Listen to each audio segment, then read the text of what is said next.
Hola amigos, Pablo de vuelta con otro vídeo.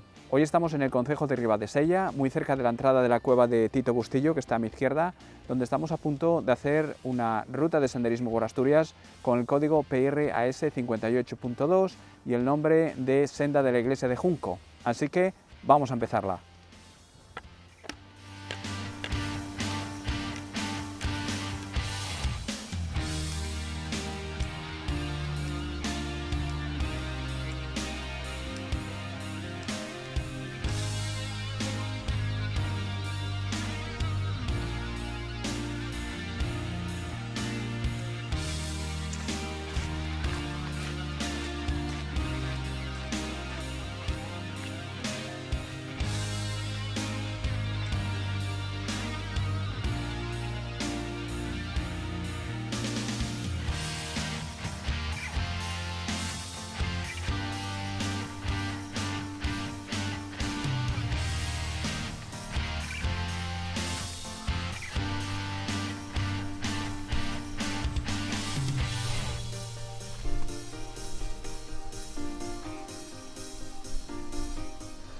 Bueno amigos, pues acerca de la ruta comentaros que es una ruta circular que cubre una distancia de 7,5 kilómetros, que empieza y acaba muy cerca de la entrada de la cueva de Tito Bustillo y que está con dudas. No sé muy bien si es porque hay falta de señalización o porque a lo mejor la ruta tiene porciones que no están en muy buen estado, no sé muy bien por qué es, pero esperemos que sea algo de poca importancia. En todo caso, vamos a disfrutar la ruta juntos.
Bueno, pues esta es una de estas rutas bastante cortas, que son un paseo bastante bonito y que podría ser una ruta ideal para aquellos que están empezando en esto de senderismo y que no tienen tampoco mucha forma física, porque esta ruta es muy fácil de seguir, no tiene tampoco demasiada complicación y sobre todo no tiene mucha subida.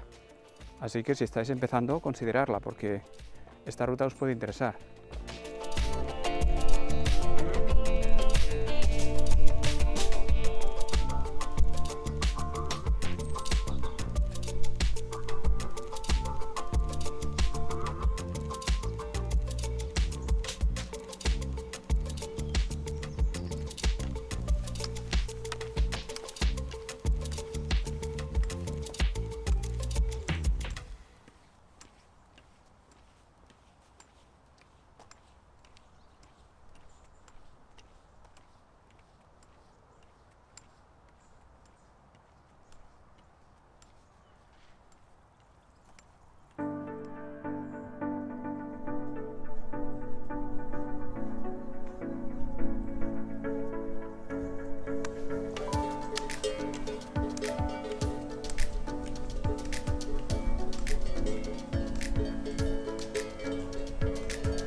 Bueno amigos, me queda menos de 1,5 kilómetros para terminar la ruta. Tengo que decir que esta se me ha hecho bastante corta, pero en todo caso es hora de despedirse. Espero que os haya gustado el vídeo y si ese es el caso, por favor no os olvidéis de suscribiros, darle a me gusta y compartir, y en todo caso os veo en el próximo.